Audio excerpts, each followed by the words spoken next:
Hey, what's that info? Textboard 91 here, and happy Good Friday. We have some new free agent cards and packs, so let's go ahead and check them out. But why do we keep getting Browns players? It seems like every week since they dropped the position collections, we keep getting Browns players, and it's really baffling to me. I don't care for the Cleveland Browns. I'm not a Cleveland Browns fan, so that's probably why I'm annoyed with it. But I feel like next week we're going to get a 98 overall Carlos Dansby linebacker card. And then a week after that, we're going to get an Alex Mack. This is going to be a bunch of Browns nonsense going on in the game. And there are a lot of teams in the NFL that made free agent moves, but the Browns seem to be the only one that's showing up in my feed on Twitter. So let's go ahead and just look at these cards they came out with this week.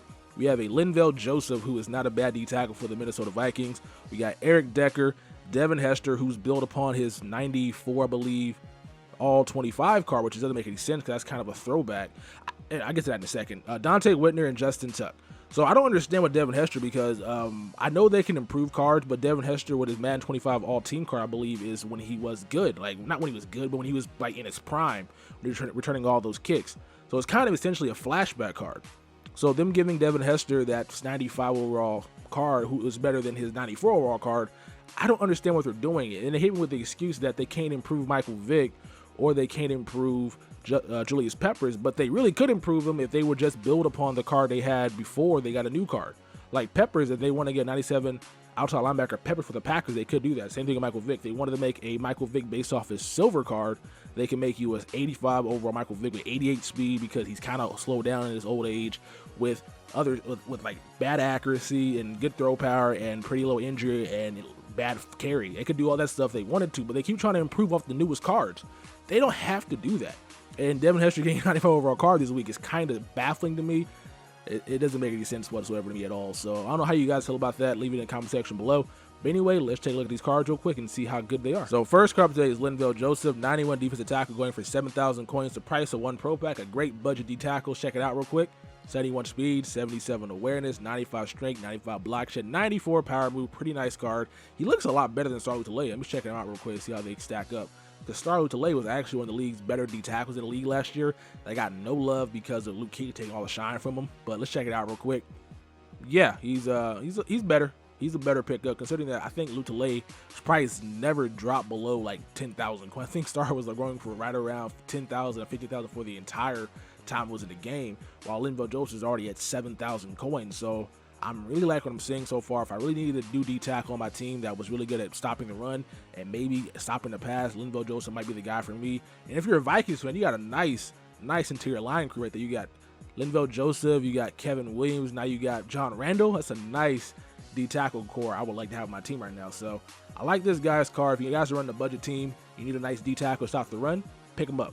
Now we're on to Jets wide receiver Eric Decker, going for 75,000 coins, and obviously this guy is not worth 75,000 coins. Do you want to compare this guy off the gate to some wide receivers on my team who are a lot better and cheaper? Here's Jordy Nelson, who is a lot better and cheaper. Here is Steve Smith, who was a lot better and cheaper. Here is Alshon Jeffrey, who is probably cheaper right now, and here is Demaryius Thomas, who's cheaper. But it's nice to see a new face. The Jets finally got a number one wide receiver on their team in mud, because the Jets were, if you were doing an all Jets team, man, that is a struggle. You had nobody on your team at wide receiver other than, I believe, what was his name? It's not, I wanted to say Kenny Stills.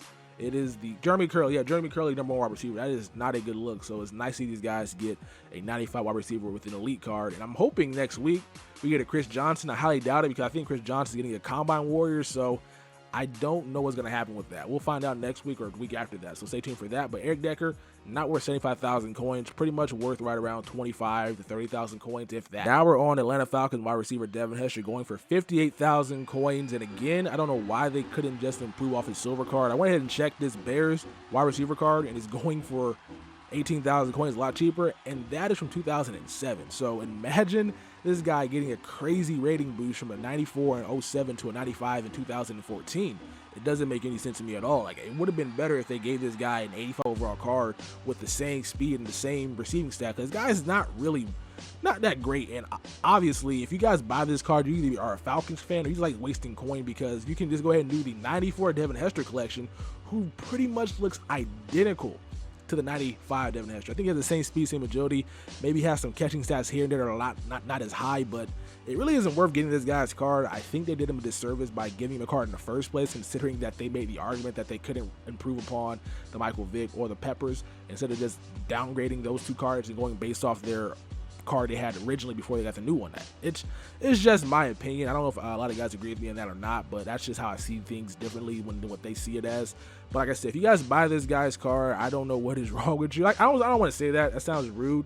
I don't know why you would buy this card if you're not a Falcons fan or you're doing an all NFC South team, because the Bears cornerback, or the Bears Devin Hester, pretty much is exactly the same. Man, every time I see a high overall card that does not reflect its attributes, I just laugh. I get a smile on my face as big as hell. You can see it from here all the way to Montana. It's just something amazing to see. Look at this guy's card. It's terrible. I'm glad the Raiders got Justin Tuck. I'm glad he got a card this game because longer would do, because he's been there for like 3 weeks, I want to say. But man, this card is bad.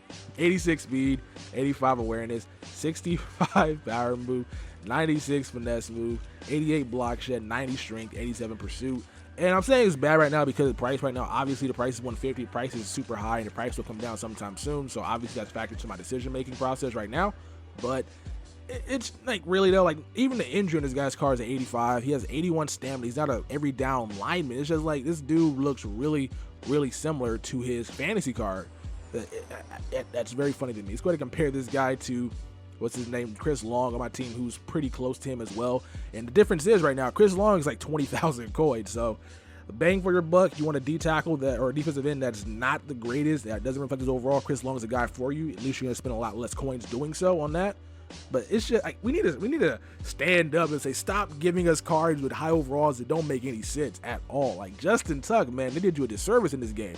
Like you look just like your fantasy card. The only difference is you're not green. Now we're on to our last and final player for this week's free agent cards. We have a 97 overall strong safety, Donte Whitner, going for 80,000 coin. Let's check it out real quick. 93 speed, 91 agility, 70 man, 90 zone, pretty great zone coverage, 80 awareness, 84 tackle, 50 press, and 86 play recognition. Of course, this guy's best trait being his hit power. He has a 97 hit power, which is +4 better than his playoff card. He has 82 pursuit, and he also has 71 blocks. So this guy's going to be great in run support. Going to be a nice, strong safety to play with. Probably the best card that came out this week. And of course, it would, because the Cleveland Brown card. And Cleveland Browns got all the love this year in mud. Anyway, let's check him out compared to LaRon Landry, who's going for a lot less, but also was kind of similar. And looking at them both side by side, yeah, Whitner is a lot better. If you happen to have a Pat Pete or a +2 speed coach and Jim Schwartz on the field, it's going to give you the same speed as LaRon Landry would have, and you're getting better hit power by 3, I want to say, than LaRon Landry's 94. So Whitner obviously is a better player. If you guys happen to have the coin, when his price drops, I would recommend you pick him up.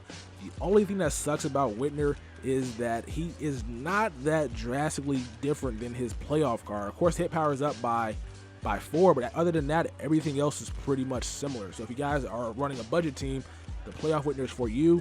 But like I said, Whitner's price would have come down to right around 50 to 45,000 coins. It'd be a great buy.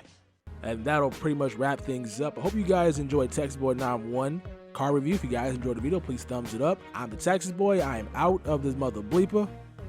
Peace.